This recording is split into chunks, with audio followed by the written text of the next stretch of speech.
No storybook ending for Steven Stamkos, but the Nashville Predators head home from Tampa Bay with a valuable point in the standings. We'll talk about Stamkos' reception and share our one word to describe the overtime loss on today's Locked On Predators podcast.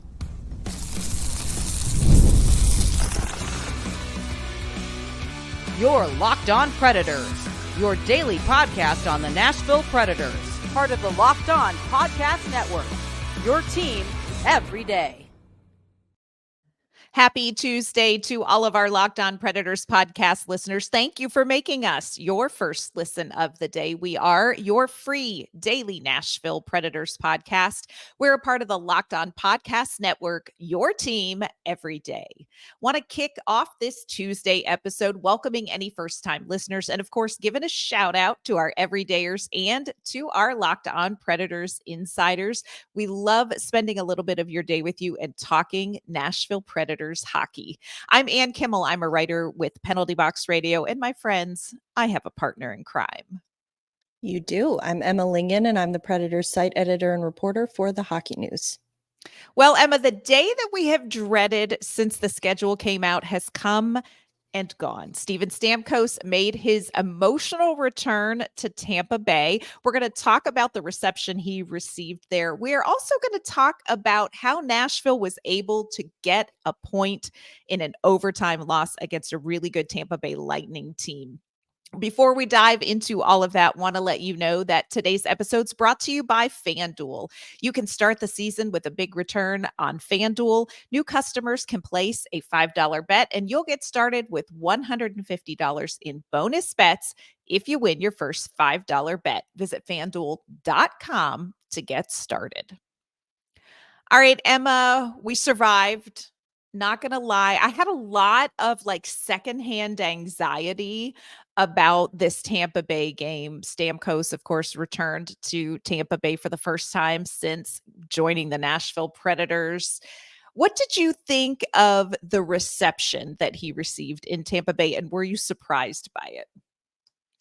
Not at all. I mean, you could definitely tell. And there was just so much buildup to it to the point where even, I think it was Andrew Brunette who said before they left that, I'm just ready to get it over with. And I kind of felt the same way. I'm like, let's just get it over with. It's not, that he doesn't deserve the big, welcome and the warm reception that he got, but it was more just like, okay, this is going to be bad. It's going to be emotional. Just do it quick, get it over with. It's I feel like I was getting my, when I got my ears pierced or something. I'm like, just do it.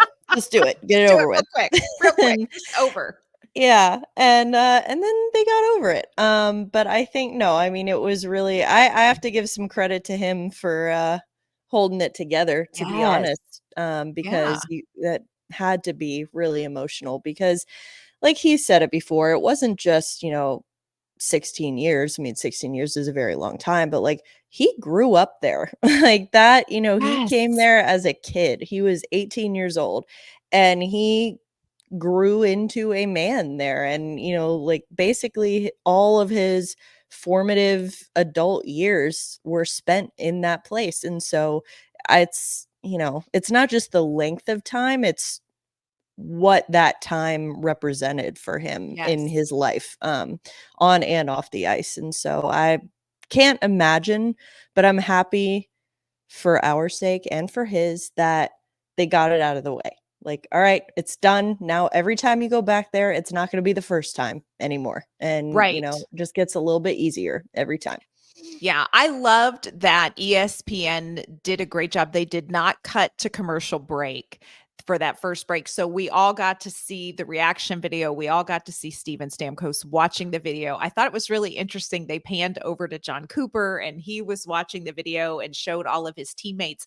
And honestly, I wonder if it wasn't just as emotional for his teammates like Victor Hedman and Kucherov and Braden Point, all of these guys that have been with him, Ryan McDonough, to see this, because I don't know that any of them thought that the team was going to part ways with their captain either. So I'm there were the big feels all the way around.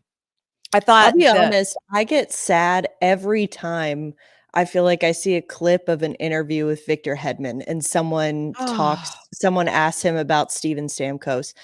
I get so sad watching him talk about Stamkos and how much he misses him and how much he misses having him around. And I'm like, man, it's it's like his tough. buddy. It's his best friend, His and take it bestie. away from him. Yeah, it's hard. It's like if Carrier and Lazan broke up. Oh, don't even Can you speak that imagine? into existence, No, Anne. That's no. that's just too sad. It's too soon. Yeah, we can't No. do that.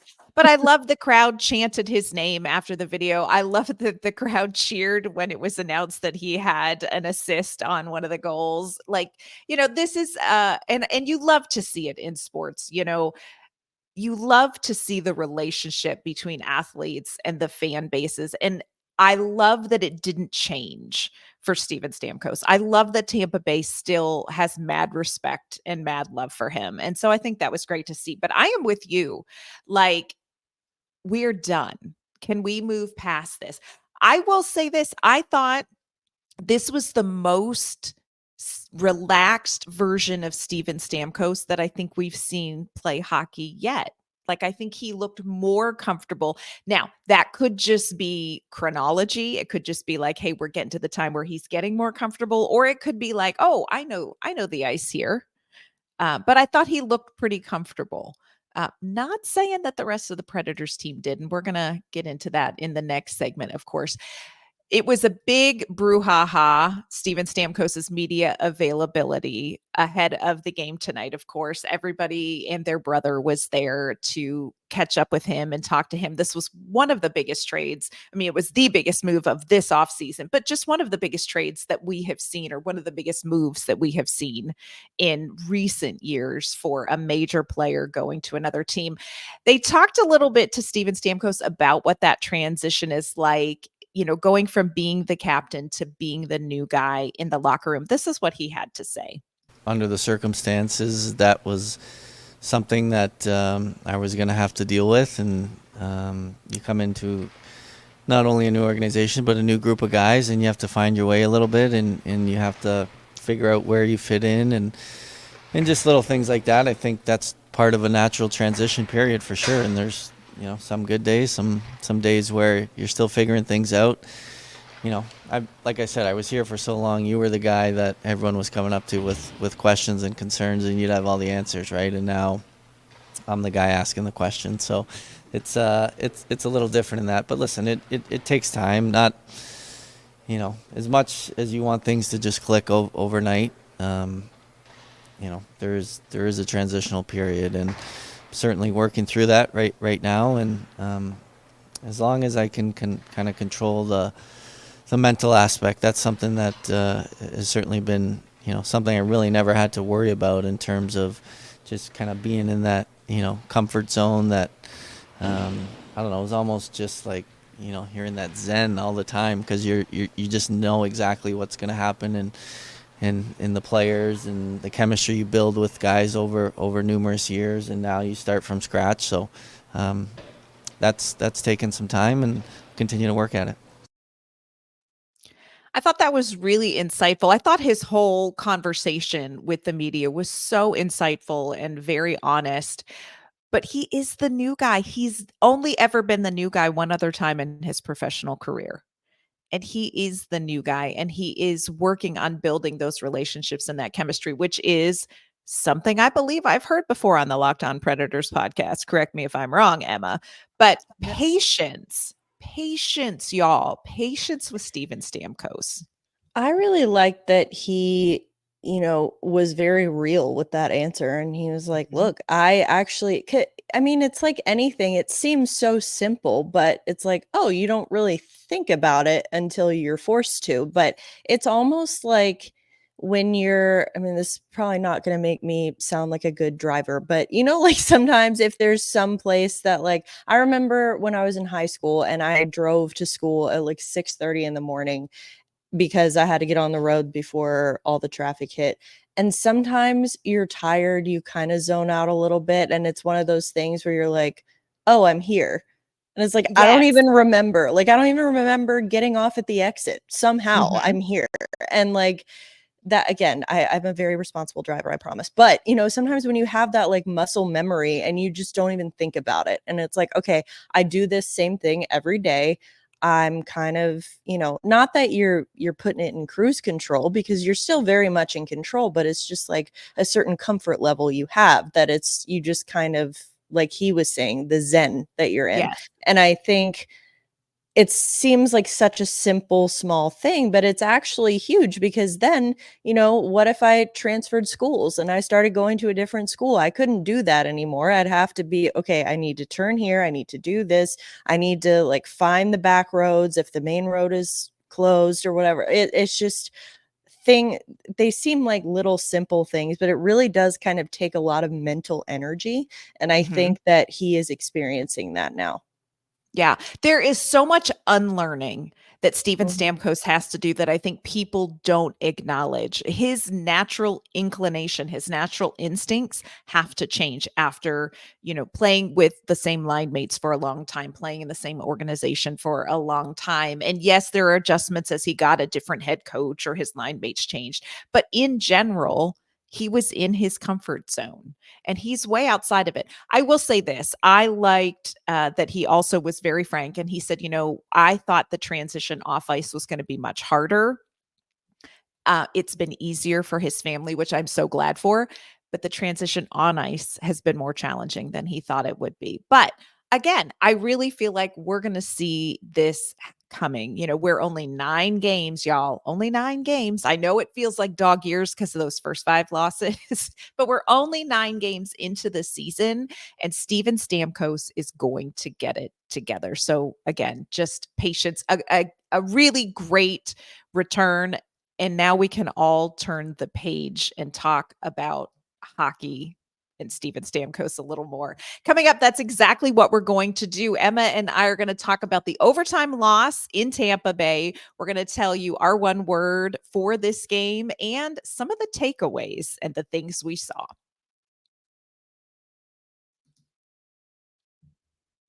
Today's episode is brought to you by FanDuel. Get ready to tackle the NFL season with FanDuel, America's #1 sportsbook.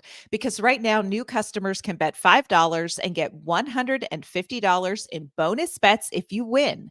The FanDuel Sportsbook app gives you everything you need to place live bets on the NFL, and it's all in one place. So when you get a hunch in the middle of the game, you can check out the latest stats, view live play-by-play, and so much more, all on the same page where you place your bets. Just visit fanduel.com to join today. You'll get started with $150 in bonus bets if you win your first $5 bet. That's fanduel.com. Never waste a hunch and make every moment more with FanDuel, an official sportsbook partner of the NFL. Today's episode is brought to you by Gametime. If you are looking forward to seeing Steven Stamkos and this Predators team play this season, you can check out all of the great deals on Gametime. Gametime is the fastest and easiest way to get tickets for your favorite sports, but also your favorite music, theater, and comedy. Gametime now has this great new feature. It's called Gametime Picks, and it makes getting tickets for your favorite events even easier. Gametime Picks filters out the fluff to show you only incredible deals on great seats so you don't waste time searching through thousands of tickets. Gametime has great deals right now on tickets for the Tennessee Titans and, of course, for the Nashville Predators. Gametime has a low price guarantee and the most flexible customer service policy in the ticketing industry. So take the guesswork out of buying tickets with Gametime. Download the Gametime app, create an account, and use code LOCKEDONNHL for $20 off your first purchase. Terms apply. Again, create an account and redeem code LOCKEDONNHL for $20 off. Download Gametime today. What time is it? Game time. All right, Emma, the Nashville Predators went into Tampa Bay with big feels and came out with 1 point. Overtime loss to the Tampa Bay Lightning. I don't know. Maybe stop me if you've heard this before, Emma, but the Predators were down 2-0. in this game. What are we doing, y'all? They were down 2-0, battled back to tie it up, and then gave up the overtime goal. Tampa Bay getting 2 points, but Nashville getting one very important point. This was a weird game. Not always pleasant to watch. But let's kick it off, Emma, talking about one word to describe the game. So if you had to describe what we saw take place in Tampa Bay in one word or two, our show, our rules, how would you describe this game? I would describe it in the word 40, because that is how many minutes the Predators played. That is how many minutes. I think they forgot about the first period. Maybe they thought it was still part of the warm up or something. For the second, or maybe a little bit more than 40, maybe like 44 or however long, because overtime they look good as well. But my goodness, that first period was atrocious. These guys looked like they looked like they'd never, it looked like me trying to play hockey, and that should tell you something. Like they looked like they had never played before. And I mean, they could not shut down anything defensively. Tampa Bay was controlling the pace the entire time. I mean, the fact that it ended up only being 2-0 at the end of the first period, I think is a huge testament to UC Saros, because I think on Natural Stat Trick, I looked after the first period, and the high danger chances were 6-1 in favor of Tampa. 6-1. And it was, I mean, again, like the Predators just looked lost out there. They couldn't get anything done. They couldn't, and it wasn't even just the offense. It wasn't, I mean, yes, obviously they weren't generating the chances as evidenced by that stat, but I think it was, what was more glaring to me was the lack of defense. I mean, they just looked inept defensively in that first period. Now, move into the second period, looked like a different team. And Totally different. They were showing signs of life, even though they didn't score until about 10 minutes in when Ryan O'Reilly scored on the power play.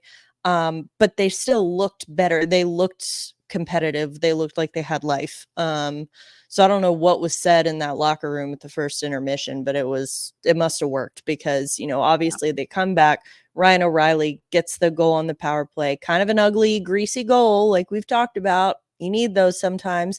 Then final minute or two of the period, I think, really, really nice play from, I think it was Stamkos to Shea, or Shea to Stamkos, I don't remember, to Gus Nyquist, scored in transition, beautiful, ties it up at 2. Once again, go to overtime. And, you have to give credit to Nick Paul, who scored the overtime winner for Tampa. I mean, really, really just gritty work around the boards to keep the puck and, to make that play happen. He really worked for that and really earned it. And you can't really fault the Predators' play in overtime. At 3-on-3, they looked solid. They kept good. They kept the puck. They kept possession of the puck a lot. But it's just, it happens sometimes. But again, like I said, for the way that game started, which was never would have thought, which was horrendous. I would say coming away with 1 point in the standings is probably the best outcome you could have expected. If you just watched that first period, you would be like, oh, the Lightning are playing an exhibition against a local like youth team. Like it was seriously, it was that bad. It really was that bad in the first period. It was the Corsi 4, which is kind of a stat that reveals puck possession. 70% of the time, Tampa Bay had the puck in that first period. And yep, eye test, absolutely. My one word is homecoming. And I've gone back to my college homecoming periodically. It's very far away. It's in Pennsylvania, so I don't get to go as often as I would like to. But when you go to college homecoming, you almost don't care about the football game that it's all built around. It's all that emotion of like reconnecting with people. But there's also like this little undercurrent, this unspoken, maybe little undercurrent of comparison. And I felt like there was a little of that with Tampa Bay and Nashville. Like there was a hockey game, but it was a lot about Steven Stamkos. But I also think it was a little bit about like, hey, Steven Stamkos, like, how good is your team compared to our team without you? And like you said, the first 20 minutes were just horrible by Nashville. Horrible by Nashville. And it is something Andrew Brunette has to get a hold of, are those kind of starts. But eventually, you kind of started seeing like a little better comparison going on for the Nashville Predators. We, of course, always ask our Locked On Predators insiders for their one word to describe the game. One of our insiders said, behind. This team just loves to play from behind. I certainly don't love it, though. Absolutely. It is not fun for anybody. No, Corey's one. we don't need it to be interesting and exciting all the time. Like No. once I in a was a while, it's theater fine. major, and I'm fine with no hockey drama. Like, Yeah, we don't have no. to do this. Corey's one word was communicate. Megan's one word was exhausting. All of it. Exhausting. I do feel a little emotionally and hockey exhausted from that game. Coming up, we're going to give you just some takeaways from this game. We're also going to tell you who the real unsung hero was, and it was not Steven Stamkos. Today's episode is brought to you by our friends at PrizePicks. PrizePicks is America's #1 daily fantasy sports app with over 5 million active members. PrizePicks is the easiest and most exciting way to play daily fantasy sports. All you have to do is pick more or less on 2 to 6 player stat projections and watch the winnings roll in. It's the way daily fantasy sports should be played. It's not you against 1,000 strangers. It's just you against the PrizePicks projections for your favorite players in your favorite sports. PrizePicks is the only real money daily fantasy platform with an injury insurance policy so that your lineups stay in play even if one of your players gets injured. If your player leaves in the first half and doesn't return with PrizePicks, your picks are still alive. We know the Predators lean big time on UC Saros to protect the net, so why not include a more pick on Saros saves? So go and check it out. Download the PrizePicks app today. Use code LOCKEDONNHL and get $50 instantly when you play $5. That's code LOCKEDONNHL on PrizePicks to get $50 instantly when you play $5. You don't even need to win to receive the $50 bonus. It's guaranteed. So check it out at PrizePicks. Run your game. So, Emma, we talked about the poor start by the Nashville Predators, and this is something that is a little bit of a demon for the Preds. They have got to get better at this. The shots on goal looked a little even. It was 11-9, but again, we talked about this earlier. Quality, definitely not the same. And it was, again, that little trap of like, hey, Nashville, let's try to look cute. You don't need to look cute. You need to put the puck on net and clean it up. When you look at the rest of this game, Amber, what was something that stood out to you about Nashville's performance? Well, once again, I think the penalty kill was fantastic. Man, they're good. They have been so good. It has been night and day from last year.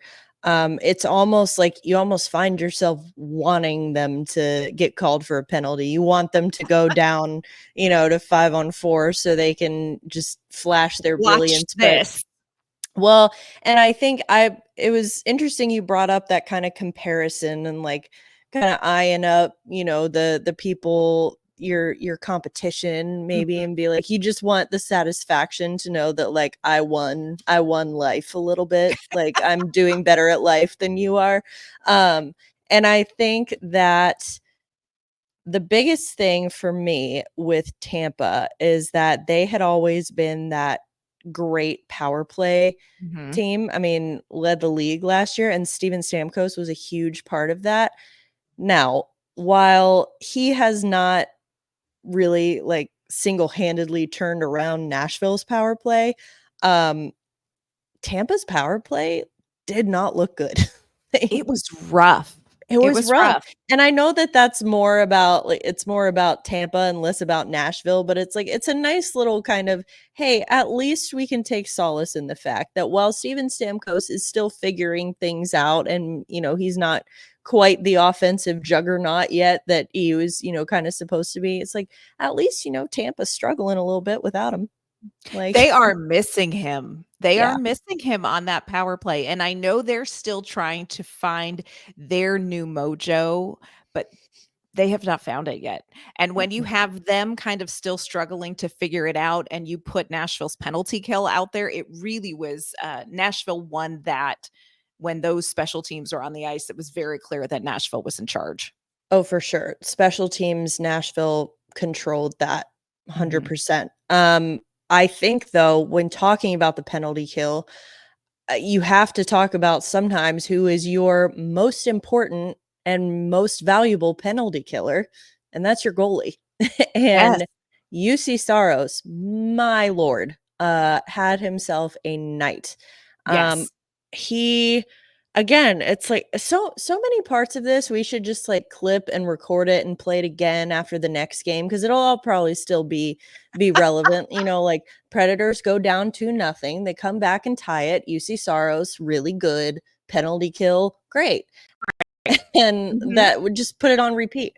But it is like more of the same. And in this case, that's a very good thing. I mean, I think that we're so used to Saros being like kind of having these slow starts to seasons. And it's almost been kind of the opposite this year. The rest of the team seems to be having a slow start, but he is not. And that has been tremendous in him, like so many game saving plays that he's made and stops that he's made. I mean, he just looked really tremendous against Tampa. Yeah. This game was supposed to be all about Steven Stamkos, but you are right. UC Saros, totally the unsung hero of this game tonight. I mean, they had 2-on-1 chances, 3-on-1 breakaway chances. They had second chances, and UC Saros, I think, really flummoxed them at points. You could see, like, when he would get the stop, you would just look at this player's face like, what do I have to do? I remember, I think it was Connor Geeky who had, it was like 4 rebound attempts, it felt like, and every single one. And he's just like, like, what do I have to do? Yeah. And it's funny, I remember being at All-Star Week a couple years ago with UC Saros, and I remember talking to some other players about, what it's like to play against him. And I remember, I believe it was Nathan McKinnon who said he is so explosive. The way that, because you look at him, and obviously I should put $1 in the swear jar because I'm going to talk about how small he is. Yes, he's undersized, but it's like because of his size, he's so athletic, he's so dynamic, and he'll just, the way McKinnon described it was, like you'll be driving to the net and you see your spot, you see your lane, and then all of a sudden he's there. Like he wasn't there half a second ago, and he just explodes. And so I think that, we saw a lot of that tonight. Like he was covering a lot of ground. He came out into the crease a couple times, which makes me a little nervous. I gotta say, yeah, like it was like watching Yaroslav Askarov. It wasn't quite that bad. It's not like he skated out to the blue line, but still, it's like whenever he comes out, I'm like, no, go back. Yeah, you Stay have there. a spot. You have a spot. I do like, and we've seen this from Saros, and I know, again, only 9 games in, but it feels like eye test. We're seeing this more already this season from him, where he is looking for those down ice passes. Like he is looking to kick off a play. And I'm like, okay, UC Saros, I see you in your assist already this season. I was going to say, he already has a point. He got a point before Steven Stamkos did this year. So, yeah. And I know a lot of people, despite how well Saros plays, there are still going to be people who look at Nashville and say, you shouldn't have signed him because he cost you Yaroslav Askarov and he cost you Kevin Lankinen. And it's this huge, long contract and, 8 years. Here's the thing. He is underpaid. If you look at the market, he is underpaid at $7.74 million. He would have gotten more money somewhere else, and he was going to get 8 years somewhere. So I think it also opens up this window because Barry Trotz probably would not have gone out and signed. And I wonder if Barry Trotz even could have signed Stamkos and Marchessault if Yaroslav Askarov was going to be your goaltender in the next year or two. UC Saros is key to this team having a different time frame, a sooner time frame as well. The other player that I want to shout out, and you mentioned it real quick, Gus Nyquist. The one that everybody said he's washed up, he's old, he couldn't possibly repeat. And I don't know that he's going to repeat the stats.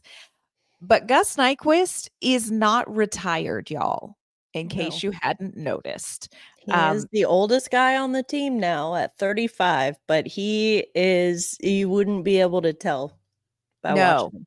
No, 3 goals. Did we say 3 goals in the last 4 games for Gus Nyquist? The other thing that I really like is that we are seeing him everywhere. We're seeing him on the penalty kill. We're seeing him on the second power play unit. And we're also seeing him play with Steven Stamkos. And I think there's something there. I don't think we've nailed the lines yet. I think Andrew Brunette, again, we saw a little in-game, a couple of little moves here and there. I like that he slowed his roll and it didn't turn into an absolute Yahtzee lineup kind of night. Yes. 1 or 2 changes in the game, fine. Like if you're trying to spark something, I get it. But when every single shift is a different combination of players, I'm like, I'm gonna need you to stop. Yeah. I need you to stop right now. I'm gonna take your iPad away or whatever. I was gonna say clipboard, but that's very old fashioned. I don't know. Whatever he uses, take it away.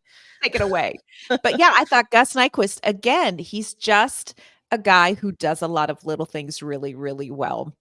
Yeah. So Nashville Predators did not get the win in Tampa Bay, but they come away with a point. And at this, with the way the Predators have started this season, you've got to be thankful that they came out of this game with a point. I'd say the way they started the game, you've got to be thankful they come out of it with a point. It's a miracle they came out of it with a point after that first period, y'all. So definitely some things that Andrew Brunette needs to be working on. The Predators are off until Thursday, where they're going to face the Edmonton Oilers, likely without Connor McDavid. And we're going to talk about that a little bit later in the week. On tomorrow's show, we are going to be answering some insider questions. We're also going to take a look around the Western Conference and see what storylines are jumping out at us. So be sure to tune back in tomorrow for our Wednesday Western Conference episode. Before we sign off on this episode, though, Emma, let everyone know where they can find you and your work. You can find me on social media at Emma_Lingen, and you can find my work at The Hockey News. And you can find me on social media at AnnK_Mama on Ice. You can find my work at Penalty Box Radio as well. That's going to do it for this episode of the Locked On Predators podcast. Thank you for making us your first listen of the day. We will be back tomorrow with that all new episode. We'll see you then.